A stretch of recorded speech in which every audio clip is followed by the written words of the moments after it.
10th class Balochistan board chapter name introduction to trigonometry और इसकी review exercise number 7 को हम सॉल्व करेंगे, जिसका पहला क्वेश्चन है फिल इन द ब्लैंक्स। और पार्ट 1 में ये पूछा जा रहा है कि minute is the 60th part of dash, यानी कि 1 मिनट को हम किस तरीके से डिफाइन करते हैं, डिग्री मिनट सेकंड में। तो हम ये बात जानते हैं कि अगर 60 मिनट हों तो ये इक्वल होता है 1 डिग्री के। ठीक है, तो अगर हमने 1 मिनट को देखना हो तो 1 मिनट जो है वो 1/60 डिग्री के इक्वल होता है, 1/60 डिग्री के इक्वल होता है, ये 60th पार्ट ऑफ डिग्री होता है। इसलिए यहाँ जो आंसर आएगा उसमें हम लिखेंगे 60th पार्ट ऑफ डिग्री। ठीक है, नेक्स्ट पार्ट जो है उसे डिस्कस करता हूँ, पार्ट नंबर 2। इस पर लिखा हुआ 1 radian is approximately equal to dash degree, यानी 1 रेडियन कितने डिग्रीज के इक्वल है अप्रॉक्सीमेटली। तो इसकी वर्किंग कर लेते हैं। देखें, हम ये बात जानते हैं कि 2 पाई अगर रेडियंस हों, ठीक है, तो वो किसके बराबर होते हैं, वो 360 डिग्रीज के इक्वल होते हैं। अब हमने 1 रेडियन की वैल्यू निकालनी है, तो उसके लिए हमें 2 पाई जो है उससे दोनों तरफ डिवाइड करना होगा, 2 पाई। तो ये जो है कैंसिल हो जाएगा 2 पाई से, यहाँ पे 1 रेडियन आ जाएगा। तो 1 रेडियन इज इक्वल टू, यहाँ पर 362 से कैंसिल होके 180 रह जाएगा, और 180 डिग्री ओवर पाई। अब पाई की अप्रॉक्सीमेट जो वैल्यू होती है वो 3.1416 होती है, या 3.142 अप्रॉक्सीमेटली हम इसको ये कहते हैं। और 180 को अगर इस नंबर से डिवाइड कर दिया जाए तो हमारा आंसर जो है, यानी 1 रेडियन जो है वो किसके बराबर आ जाएगा, वो अप्रॉक्सीमेटली इक्वल टू आ जाएगा 57.296 डिग्री के इक्वल आ जाएगा अप्रॉक्सीमेटली। इसलिए यहाँ पर अप्रॉक्सीमेशन का वर्ड जो सिंबल यूज़ किया गया है, और ये इक्वल होगा अप्रॉक्सीमेटली, मतलब 57.296 डिग्री के। ठीक है, इसको भी बल्कि प्रॉपरली यहाँ पे लिख देता हूँ, अप्रॉक्सीमेट का जो साइन है, तो ये इस तरीके से अप्रॉक्सीमेटली इसके इक्वल होगा, अप्रॉक्सीमेटली मतलब इसके बराबर होगा ये। नेक्स्ट पार्ट है area of sector is dash. Area of sector का जो फार्मूला है वो हमने यहाँ पे लिखना, और वो आपको याद है कि वो होता है 1/2 times r square multiply by central angle जो कि है थीटा। ठीक है, इसको मैं यहाँ भी नीट करके लिख देता हूँ कि area of sector is equal to, इसमें हाफ किया जाता है रेडियस जो कि सेक्टर का है। ठीक है, इसको स्क्वायर करके इसको जो सेंट्रल एंगल बन रहा होता है सेक्टर के अंदर उससे मल्टीप्लाई कर दिया जाता है, और angle must be in radiance, इसको रेडियन में लाना होता है। इसके बाद नेक्स्ट पार्ट है, पार्ट नंबर 4।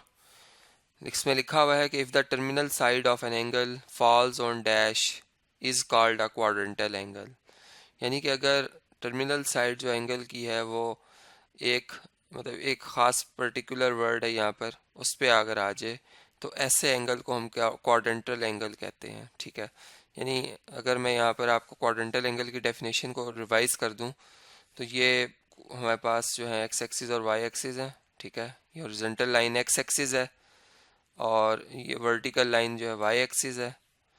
और हमने पढ़ा हुआ है कि जो एंगल होता है उसका इनिशियल आर्म हमेशा on the positive x axis आता है। ठीक है, तो फर्ज कर लेते हैं कि ये initial arm of the angle है जो कि on the positive x axis है।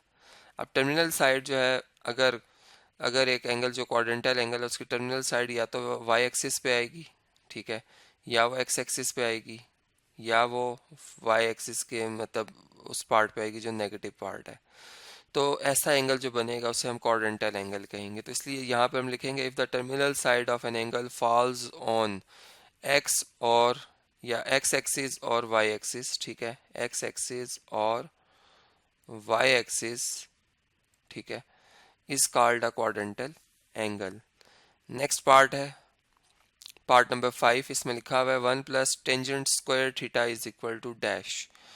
1 प्लस टेन स्क्वायर थीटा किसके बराबर होता है, इसको सिंप्लीफाई कर लेते हैं। टेंजेंट जो है इक्वल होता है साइन स्क्वायर थीटा, मतलब टेंजेंट स्क्वायर थीटा जो इक्वल होता है sine square theta over cos square theta के।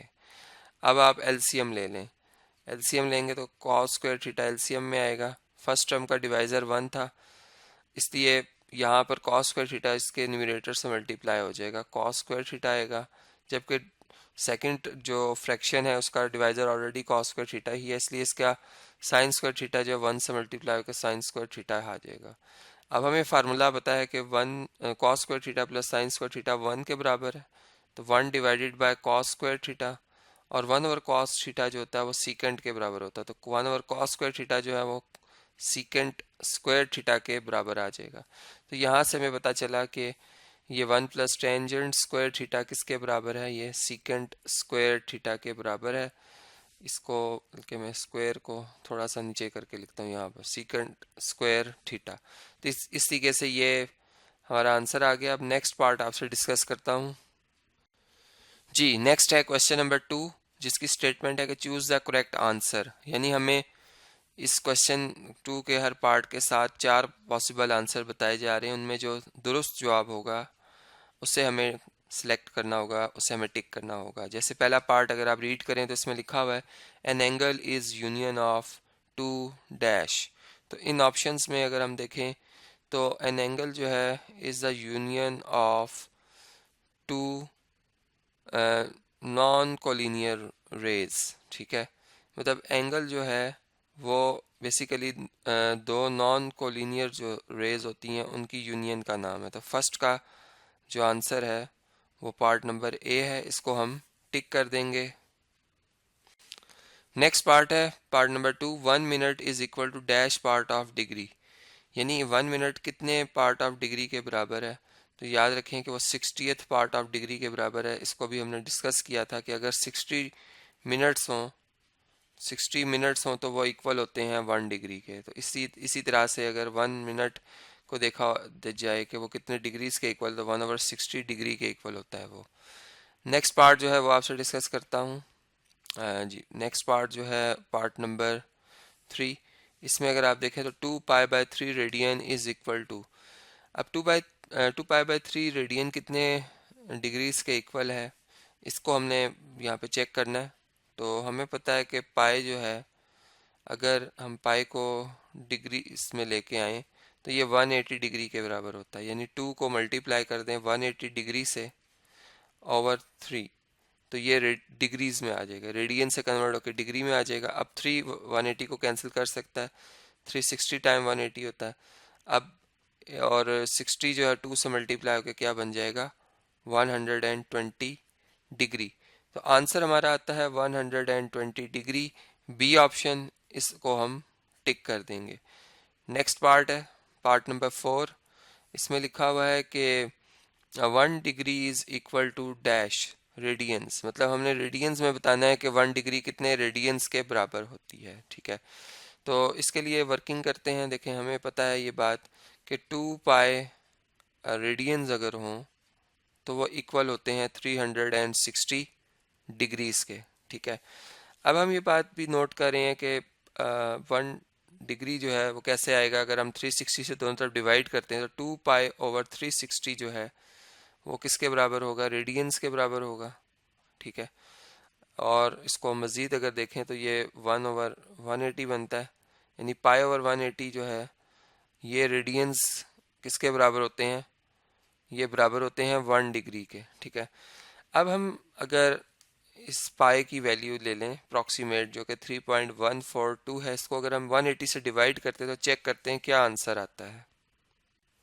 जी यहाँ पे कैलकुलेटर में अगर हम 3.142 को डिवाइड कर देते हैं 180 के साथ तो आंसर आता है हमारा 0.1745 जो कि ऑप्शन नंबर बी है। इसलिए ऑप्शन बी को जो है मैं टिक कर दूंगा, ये हमारा क्या होगा, बिल्कुल बेस्ट ऑप्शन होगा। नेक्स्ट पार्ट जो है वो डिस्कस करते हैं पार्ट नंबर 5, इसमें लिखा हुआ है कि area of sector is equal to, अभी हमने इस पे बात की थी एरिया ऑफ सेक्टर की कि वो इक्वल होता है 1/2 आर स्क्वायर थीटा के। तो ऑप्शन बी जो है वो हमारा बिल्कुल बेस्ट ऑप्शन है, इसको हम टिक कर देंगे, ठीक है। और इससे नेक्स्ट जो पार्ट है वो आपसे डिस्कस करता हूँ। जी पार्ट नंबर 6 जो है इसमें लिखा हुआ है कि sine 30 degree is equal to dash, यानी साइन 30 की वैल्यू क्या होती है, इनमें से अगर हम चेक करें हम कैलकुलेटर पे भी इसे चेक कर सकते हैं कि अगर साइन 30 ले लिया जाए, ये डिग्रीज में हमारा आंसर, ये देखिए यहाँ ये डिग्रीज में है, ठीक है। 30 पे साइन की वैल्यू अगर हम चेक करें तो 0.5 बनती है, यानी 1/2 बनती है। तो 1/2 जो है ऑप्शन नंबर ए में लिखा हुआ है, इसलिए ऑप्शन ए जो होगा हमारा वो बेस्ट ऑप्शन होगा। इसके बाद नेक्स्ट पार्ट है पार्ट नंबर 7।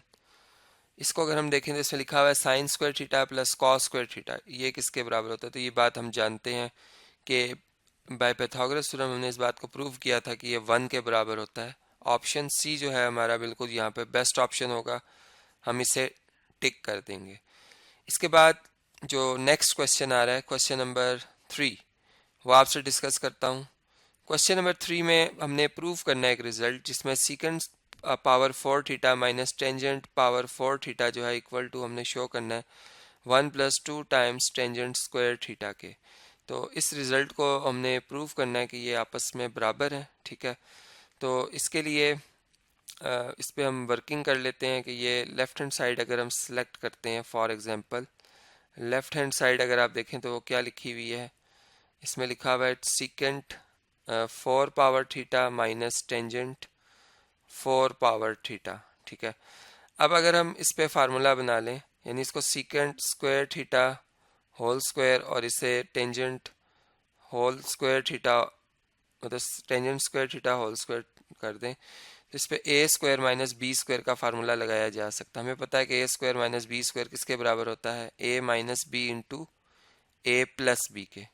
तो अगर हम इसके तहत इसको लिखें तो यहाँ पर secant square theta plus tangent square theta आ जाएगा एक दफ़ा, ठीक है, और एक दफ़ा आ जाएगा secant square theta minus tangent square theta. अब ये बात हम जानते हैं कि 1 + टेंजेंट स्क्वायर थीटा जो है वो सीकेंट स्क्वायर थीटा के बराबर है, ठीक है। ये बात हम यहाँ लिख देते हैं कि we know that 1 + tangent square theta is equal to secant square theta. तो secant square theta minus tangent square theta जो है वो किसके बराबर हो जाएगा? ये देखें, यहाँ से अगर टेंजेंट स्क्वायर थीटा को उधर मूव कर दिया जाए तो secant square theta minus tangent square theta ये इक्वल होता है 1 के। तो इसकी जगह हम क्या लिख सकते हैं? 1। और सीकेंट स्क्वायर थीटा की जगह क्या लिख सकते हैं? 1 + टेंजेंट स्क्वायर थीटा। तो इधर जो है 1 + टेंजेंट स्क्वायर थीटा आ जाएगा, ठीक है, और प्लस टेंजेंट स्क्वायर थीटा अपनी जगह पर है ये वाला, और इस पूरे की जगह, इस पूरे फैक्टर की जगह क्या लिख दिया जाएगा? 1, ठीक है। तो ये अगर आप देखें तो दोनों लाइक टर्म्स हैं, 1 + 2 टाइम्स टेंजेंट स्क्वायर थीटा आ जाएगा और इंटू 1 जब किसी से मल्टीप्लाई तो वही नंबर दोबारा आता है। तो ये अगर आप देखें तो हमारी कौन सी साइड आ गई है? राइट हैंड साइड का आंसर आ गया। तो हेंस प्रूव्ड। तो इसी के से ये क्वेश्चन हमारा कंप्लीट होता है। अब इस वीडियो को मैं कंटिन्यू कर रहा हूँ नेक्स्ट वीडियो में, जिसमें मैं इसी एक्सरसाइज के जो नेक्स्ट क्वेश्चन आ रहे हैं, क्वेश्चन नंबर 4 और इससे ऑनवर्ड जो क्वेश्चन आ रहे हैं, वो आपसे एक एक करके डिस्कस करूँगा।